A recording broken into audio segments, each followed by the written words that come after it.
like to call to order the Peabody Planning Board meeting agenda for Thursday, October 19, 2023 at 7 p.m. Peabody City Hall, Wigan Auditorium, 24 Lowell Street, Peabody, Massachusetts. This meeting is being broadcast in public access TV. First item on the agenda is the approval of the minutes of 10/5/2023. Mr. Chairman, I move that I wasn't present at the meeting. I don't know if I can do this. Mr. Chairman, I would move approval of the minutes of the October 5th meeting. Have a second?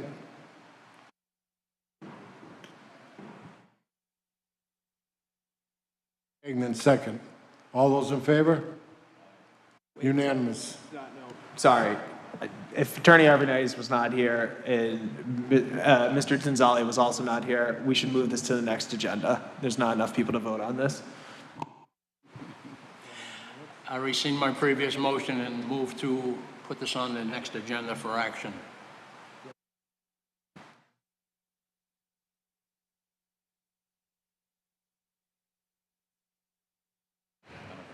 You need a second on that? I'll second it.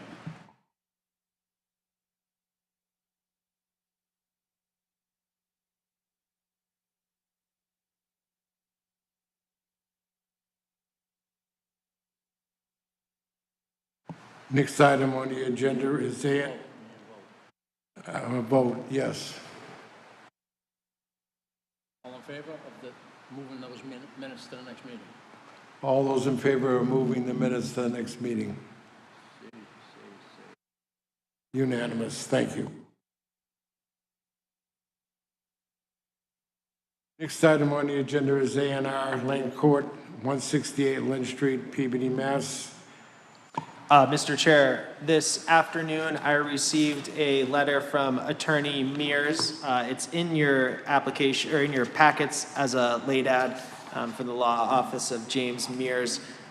He reached out to me and he let me know and provided a letter that he'll be withdrawing this application for a Form A.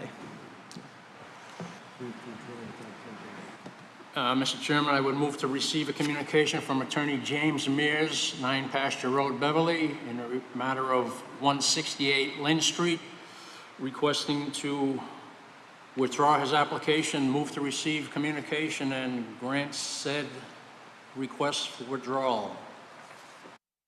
Have a second? Second. Dr. Otto? All those in favor? Aye. Unanimous, thank you. Next item on the agenda is site building permit plan preview, 0 Prospect Street. I believe that was moved to continue to the 11/2/2023 meeting. Next item on that agenda is 54 Prospect Street.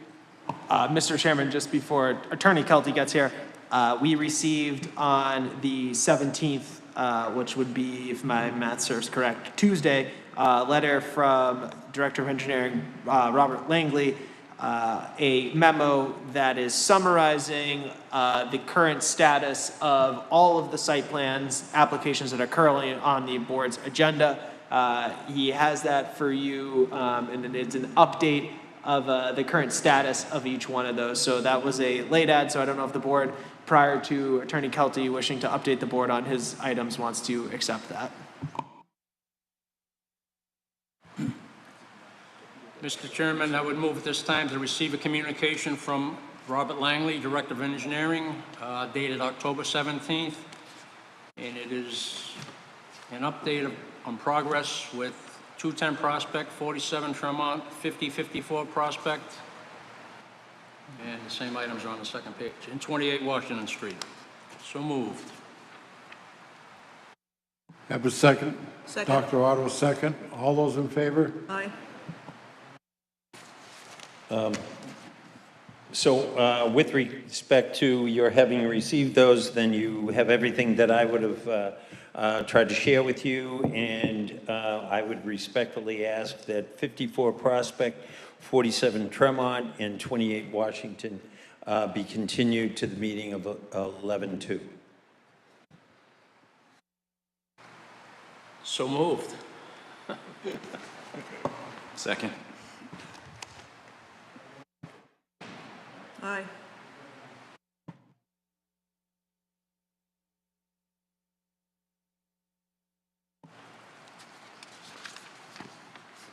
Next item on the agenda is subdivision board action, Stonegate subdivision, lot release, and security bond request.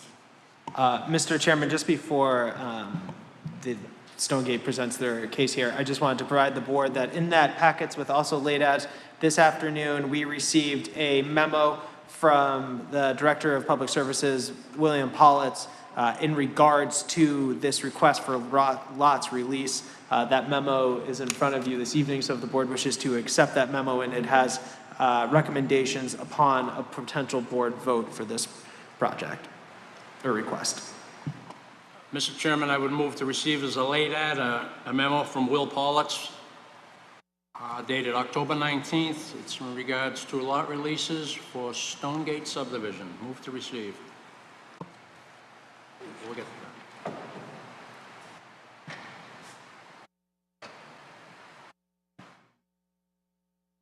Have a second? Second. Dr. Otto? All those in favor? Aye.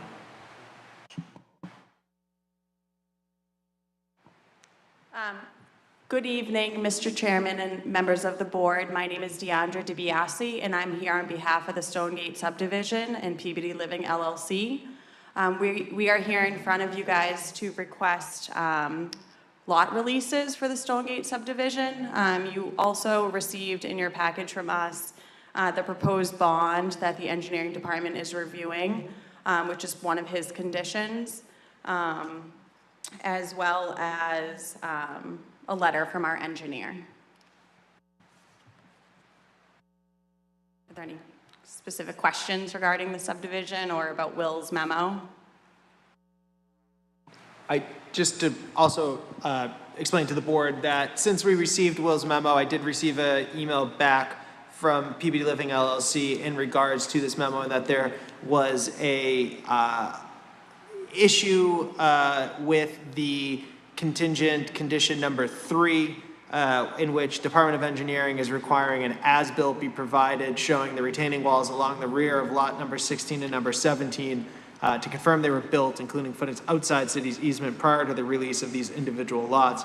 I received an email from Peabody LLC asking rather that the as-builts be provided before, or actually, sorry, to explain it better, that no building permit to issue until these as-built have been provided, rather than waiting to release the lots once that has been done, if that is correct. Correct. We felt it was easier because it's a smaller subdivision to keep all of the lots together. And then prior to the building permit, we would have to show proof of the as-built.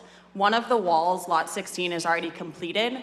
The wall for lot 17, we can't complete that house until the wall gets built because it physically will retain the home. So it kind of works in the construction sequence anyways that the walls would be constructed.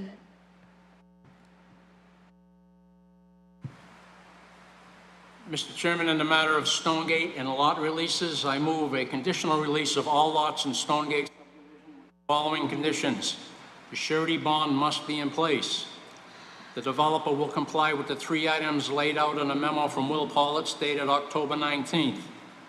No building permit shall issue for lots 16 and 17 until item number 3 of Will Politz's memo of October 19th is complied with. So moved. We have a second? Mr. Gagnon, second. All those in favor? Unanimous. Thank you. Have a great evening. All right, so the board, just to explain how this will work now, is the board will sign their copy right here. We will then hold this until we receive confirmation from Will Politz that all items have been met, and once that happens, we will then release this final piece to them so that they can go and apply for building permits.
Mr. Chairman, can I ask a question of Drew about this? Do you have a sense of when DPS will have reviewed the bond estimate? Yeah, so I talked to Will earlier today. Will is understandably very busy now as director, but in talking to Will, it sounded like this would be a next week type of deal thing, that this is not going to be, and this was kind of part of it, that this was not really needing to be like a long drawn out thing and have to wait for multiple meetings, that Will felt that these, not issues, but conditions would be pretty easily met and pretty easily figured out pretty quickly. So I would have to believe we'll get a memo by your next meeting stating that they were complied with.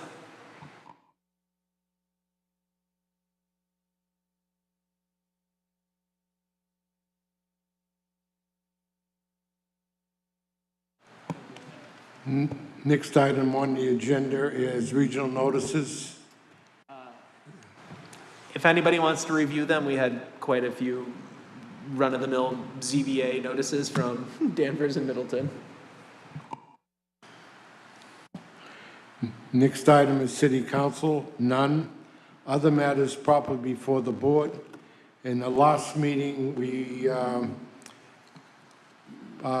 suspended a motion to this meeting to clarify, there were some members that were interested in clarifying the word single hearing session.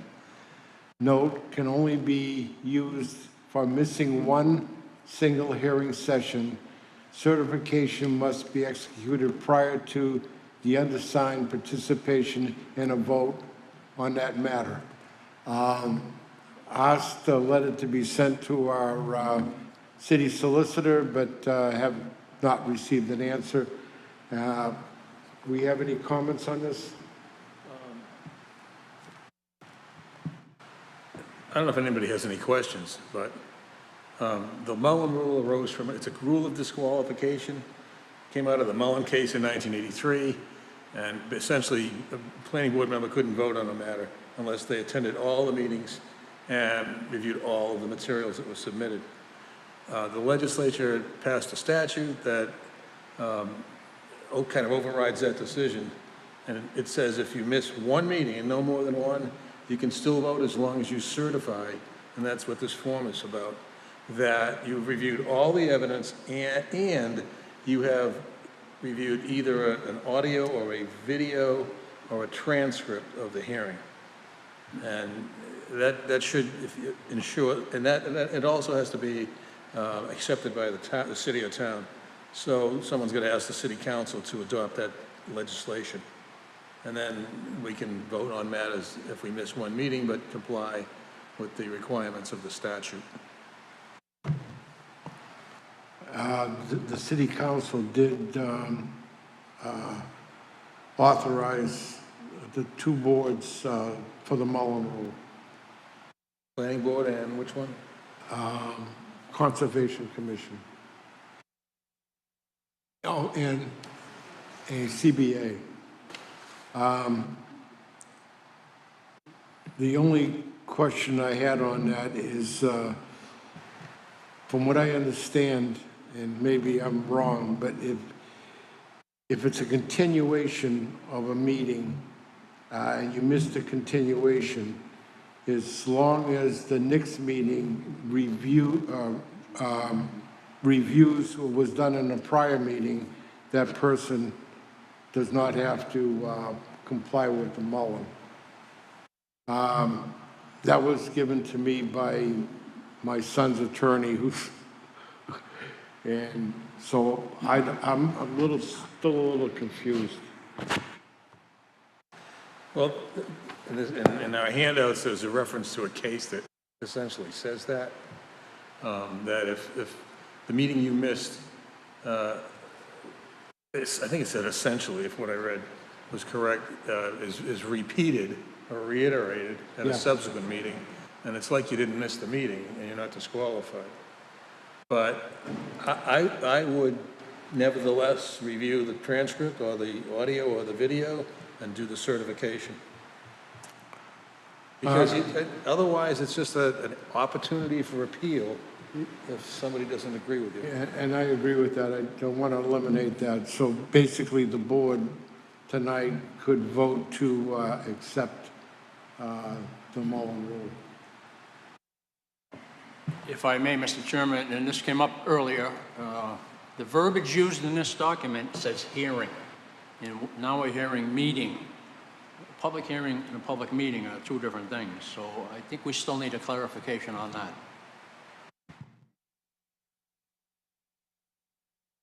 And I think that's in the City of Peabody form that was put out, I believe.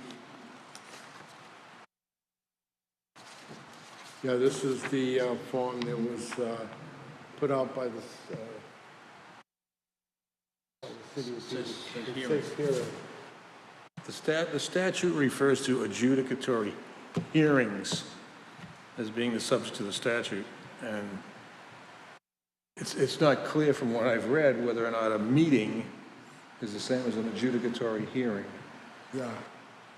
Now, Yeah, so you're saying once the public hearing is closed, we nevertheless continue to discuss certain matters? yeah,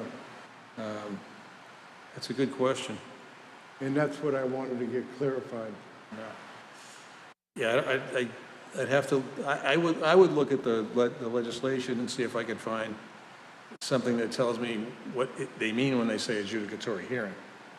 Whether that includes hearings and meetings or any time we convene to discuss a matter, no matter what you call the convention.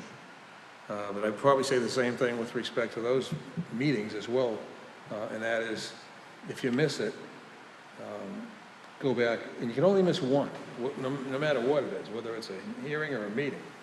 If you miss more than one, you're disqualified. That's how I understand it. Well, and this is different verbiage than this, so That's a different verbiage. we need a little more clarification. Here, this needs to be discussed, guys. We need to make sure this is discussed in public, but Chairman Betancourt, Dr. Otto has a question. Excuse me? Dr. Otto has raised her hand, but we need to discuss this in Well, we can discuss it. Go ahead. Thank you, Mr. Chairman.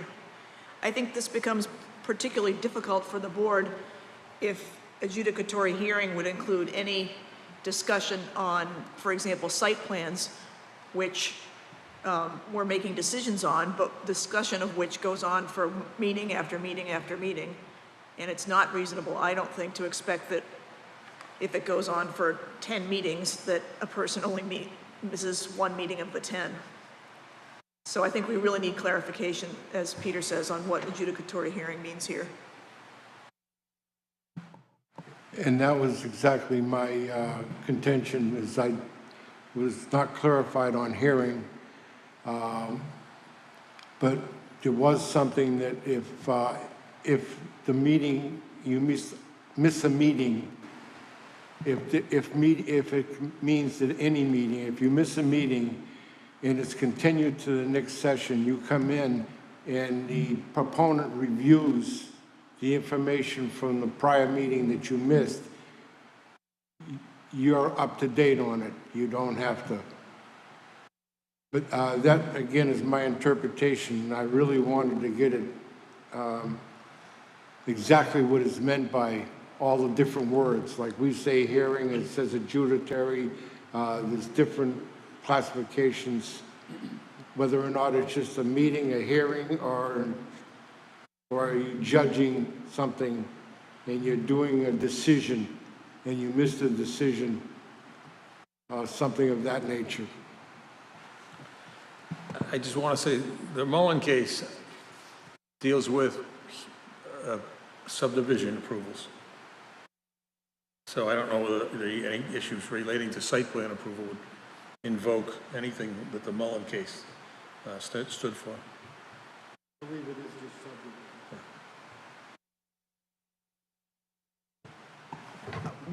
the planning department can reach out to our city solicitor and look for clarification on exactly what this is entailing and what it really is looking for here in the specific wording, and we can draft up a memo and have that provided for the next board meeting. Yes, please. We could have a letter requesting clarification on the verbiage for the Mullen Rule. Or maybe we can ask him to attend our next meeting.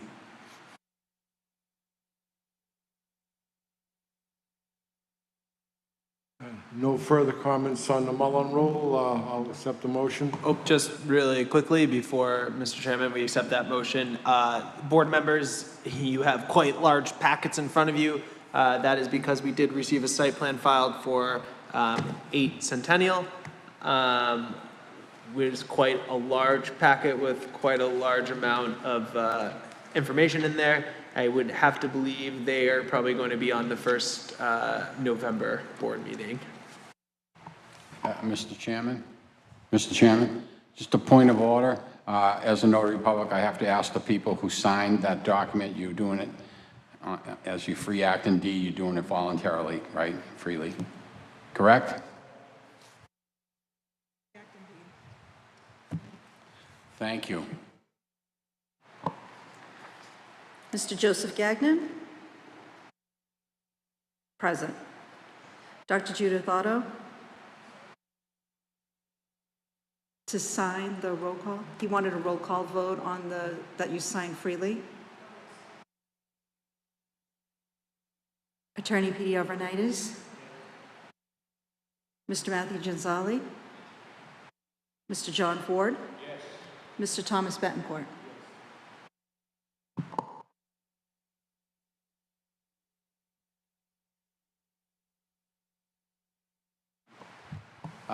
Just keep in mind that I didn't sign the document. I witnessed it as a notary, so I'm not on the signatory part. Right, I just marked you as present. Okay, Thank you. I wanted to ask if 8 Centennial Drive was available to us electronically, because I may fall over on the way out of here carrying this roll of drawings. Thank you.